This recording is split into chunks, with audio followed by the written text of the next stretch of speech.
Marahil ay nararamdaman mo na ito, Leo, isang kakaibang hatak sa hangin, isang tahimik na pagbabago na hindi mo maipaliwanag. May isang bagay na inakala mong tapos na isang bagay na akala mo'y tuluyan ng lumayo ay unti-unting bumabalik sa'yo. Hindi maingay. Hindi biglaan. Ngunit makapangyarihan. Tahimik na kumikilos ang universo habang ikaw ay abala sa simpleng pagbangon at pagpapatuloy. Ang bumabalik ay hindi na katulad ng dati at higit sa lahat, hindi ka na rin ikaw ang dating ikaw.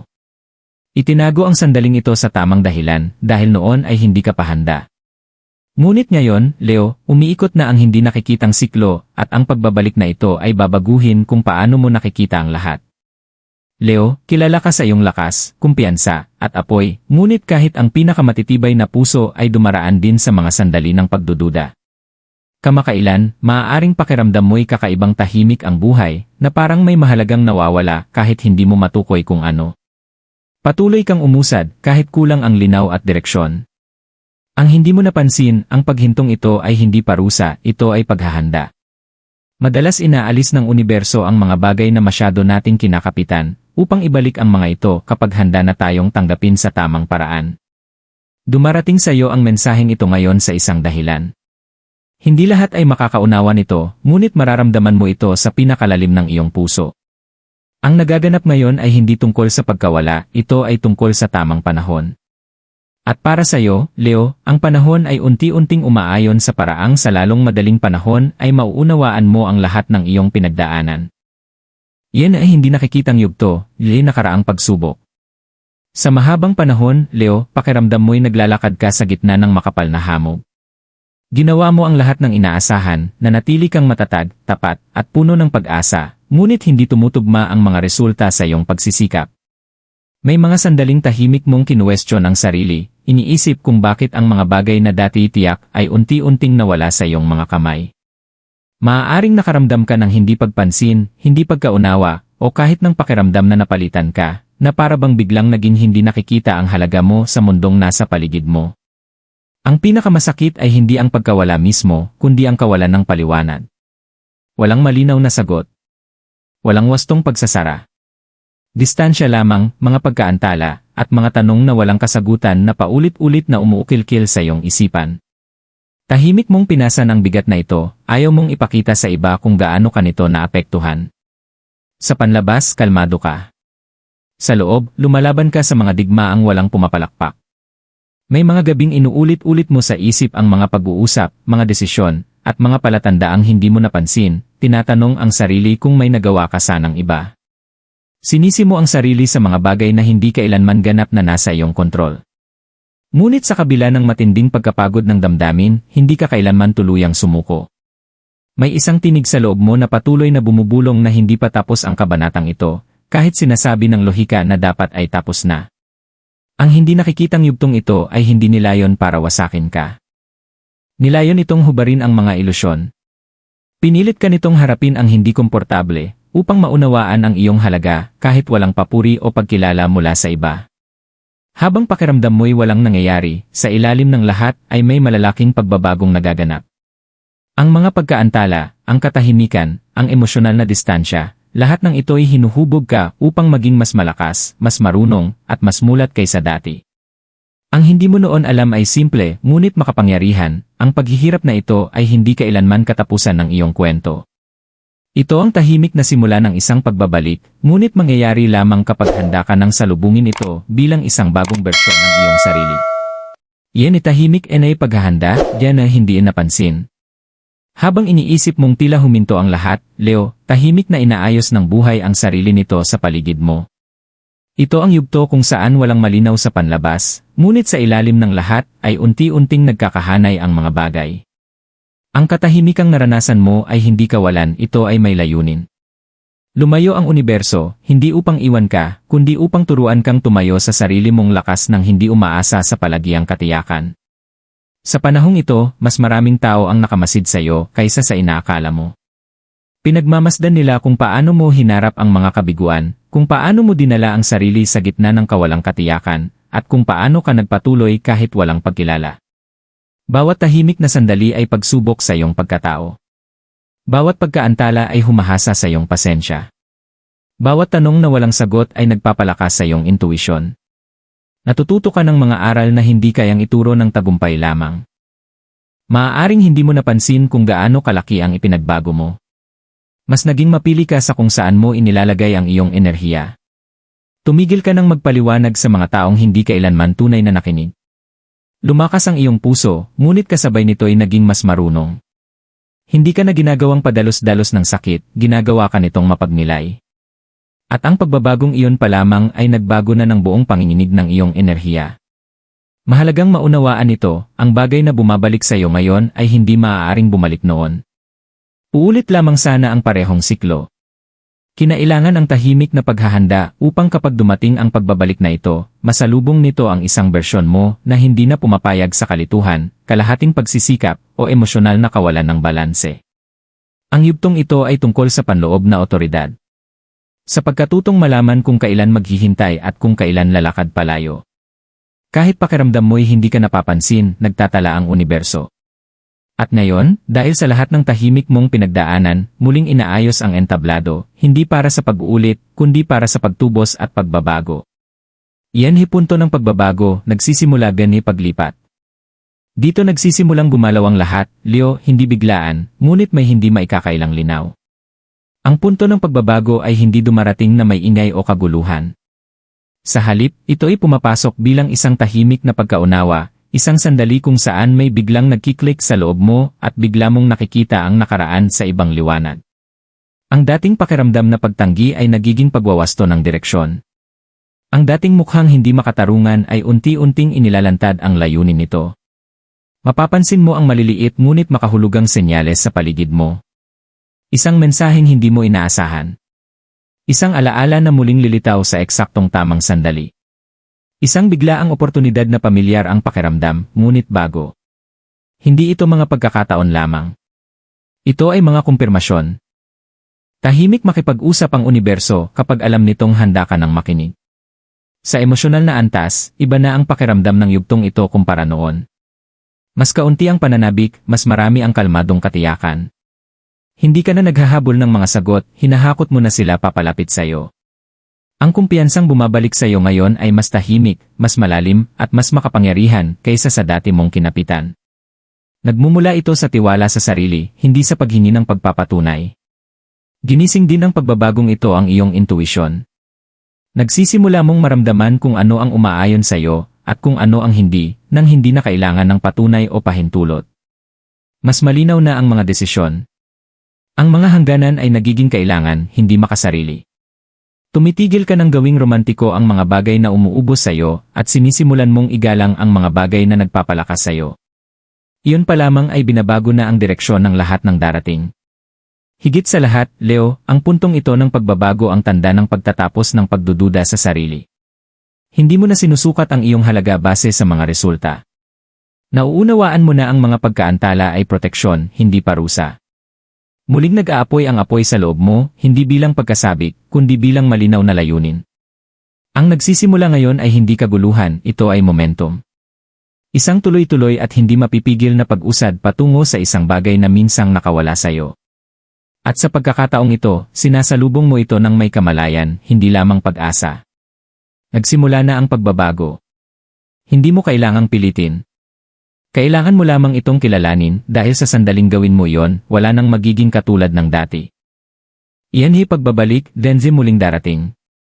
Ang bumabalik sa iyo ngayon, Leo, ay hindi lamang isang tao, isang oportunidad, o isang sandali, ito ay bahagi ng iyong kapangyarihan na minsang nawala o naiwan. Tahimik ang pagbabalik na ito, halos banayad, ngunit hindi maikakaila ang epekto. Maaaring una mo itong maramdaman bilang isang pamilyar na damdamin na para bang may isang hindi natapos na bahagi ng iyong buhay ang muling naghahanap ng daan pabalik sa iyo. Ngunit sa pagkakataong ito, wala na itong parehong bigat na dati. Noon, imposible ang pagbabalik na ito dahil mas marami kang ibinibigay kaysa sa iyong natatanggap. Nanguna ka sa pag-asa kaysa sa hangganan, sa damdamin kaysa sa balanse.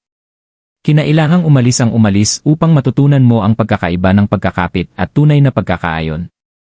At ngayon, dahil hindi mo na hinahabol ang hindi ka pinipili, ang mga tunay na umaayon sa iyo ay kusang lumalapit.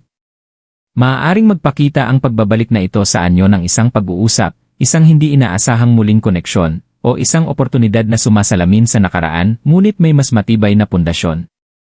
Ang pinakamahalagang pagkakaiba ngayon ay ikaw. Hindi mo na sinusubukang patunayan ang iyong halaga.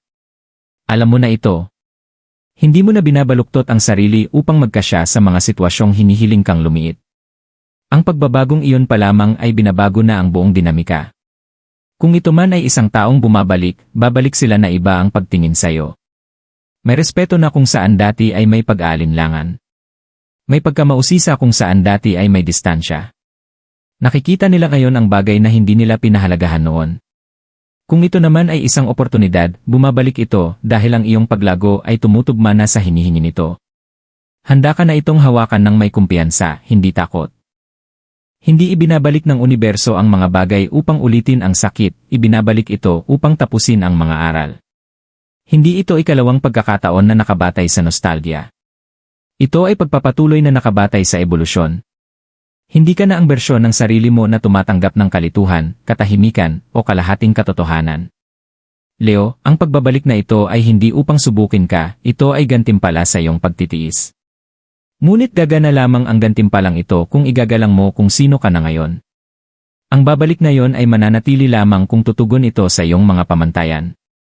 At sa unang pagkakataon, sapat na ang lakas mo upang hingin yon nang walang guilt at walang pag-aalinlangan. Babala gabay para ririli. Gaano man kalakas ang pagbabalik na ito, Leo, may dala itong mahalagang babala. Hindi lahat ng bumabalik ay karapat-dapat sa parehong puwang na minsan na nitong inangkin. Binabago ng paglago ang mga alituntunin, at inaasahan ng universo na igagalang mo ang mga aral na binayaran mo ng pagtitiis at sakit. Hindi ito ang sandali upang bumalik sa mga dating gawi dahil lamang pamilyar ang pakiramdam.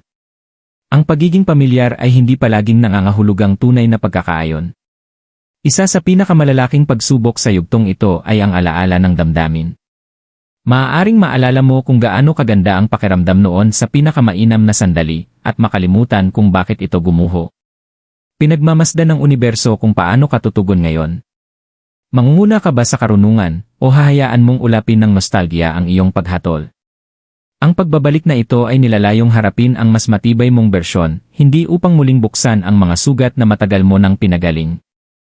Ang gabay para sa iyo ngayon ay simple ngunit matatag, dahan-dahan. Makinig ng higit kaysa magsalita. Obserbahan ang mga kilos, hindi ang mga pangako. Kung ang isang bagay o tao ay tunay na nararapat sa iyong buhay, igagalang nila ang iyong mga hangganan ng walang pagtutol. Hindi mo na kailangang ipaliwanag kung bakit mo hinihingi ang katapatan, pagiging pare-pareho, o pagsisikap. Ang tamang pagkakaayon ay natural itong nauunawaan. Mag-ingat na huwag mong iunat ang sarili mo ng labis para lamang mapanatili ang bumalik. Ang anumang itinadhana na manatili ay hindi mangangailangan na isuko mo ang iyong kapayapaan.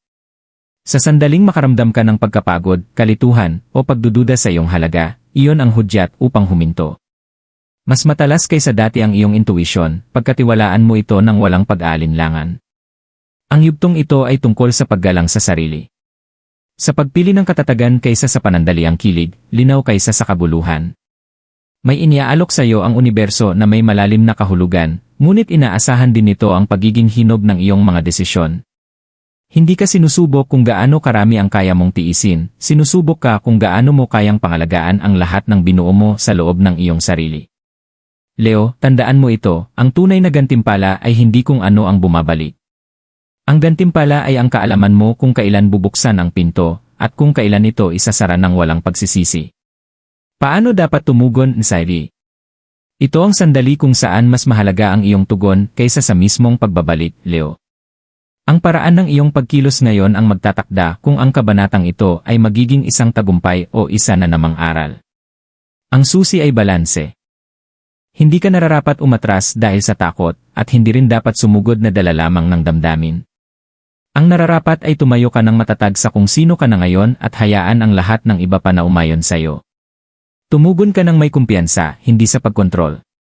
Wala nang pangangailangang humabol, mangumbinsi, o patunayan ang anuman. Ang tunay na umaayon sa'yo ay sasalubungin ka sa gitna ng walang presyon. Hayaan mong magsalita ang iyong katahimikan ng mas malakas kaysa sa mga salita. Hayaan mong maramdaman ang iyong mga hangganan kahit hindi mo ito ipahayag. Ang tahimik na lakas na ito ay bago para sa ilan, ngunit ito mismo ang nagpoprotekta sa iyong enerhiya ngayon. Kumilos lamang kapag ramdam mong matatag ang iyong pinanggagalingan. Kung may isang bagay na minamadali, malabo, o mabigat sa damdamin, huminto muna. Natutunan mo na ang bilis na walang linaw ay humahantong sa kalituhan. Pagkatiwalaan mo ang takdang daloy na nagbibigay daan upang manatili kang naririto, mulat, at emosyonal na buo. Hindi ka na narito upang ulitin ang mga siklo, narito ka upang lampasan ang mga ito. Kasabay nito, huwag mong paliitin ang sarili dahil sa takot na mawala ang isang bagay. Hindi ito tungkol sa pag-urong upang manatiling ligtas.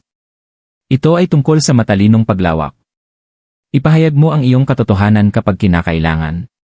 Piliin ang katapatan kaysa sa panlabas na kapayapaan. Piliin ang tunay na pagkakaayon kaysa sa pagkakapit.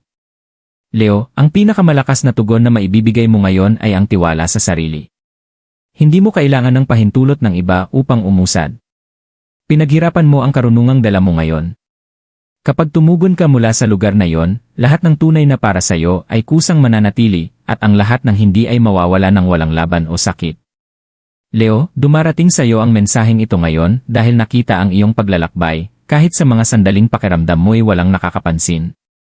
Bawat sandali ng pagdududa, bawat tahimik na luha, at bawat pagkakataong pinili mong magpatuloy kahit hindi ka sigurado, wala ni isa sa mga iyon ang nasayang.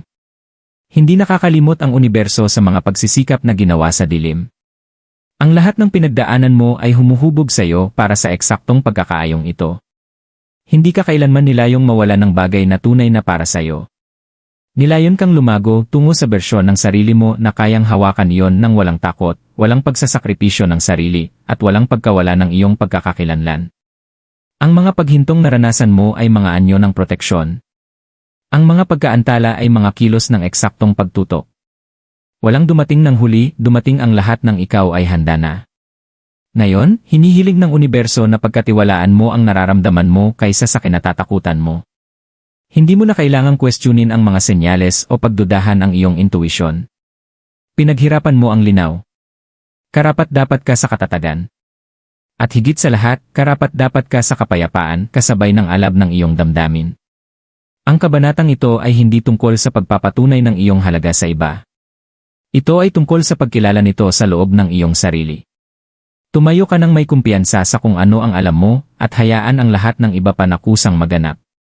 Ikaw ay sinusuportahan. Ikaw ay ginagabayan. At ikaw ay eksaktong nasa lugar na kailangan mong pagdaanan ngayon. Ang susunod na darating ay magiging salamin ng paggalang na mayroon ka na para sa iyong sarili. At sa pagkakataong ito, Leo, ang lahat ay mararamdaman mong umaayon, hindi pinipilit. Kung tumugma sa iyo ang mensaheng ito, Leo, unawain mong hindi ito aksidente.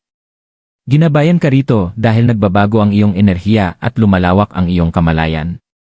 Hindi lahat ng mensahe ay umaabot sa bawat tanda, natagpuan ka ng mensaheng ito sa isang dahilan.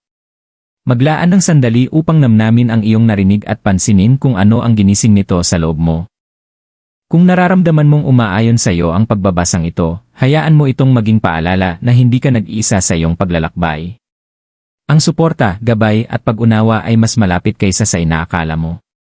Manatili kang bukas sa mga nagaganap at pagtiwalaan ang prosesong matagal mo nang pinapahalagahan. Kung may tumama sa iyo rito, ipakita ang iyong suporta sa pamamagitan ng pag-like ng video at pagbabahagi ng iyong saloobin sa comments, mahalaga ang boses mo rito. At kung hindi ka pa nakasubscribe, mag-subscribe ka na upang manatiling konektado sa mga mensaheng gumagabay, nagbibigay lakas, at nagpapaalala ng iyong tunay na lakas. Hanggang sa muli, Leo, patuloy mong pagkatiwalaan ang sarili mo. Umaayon na ang landas mo.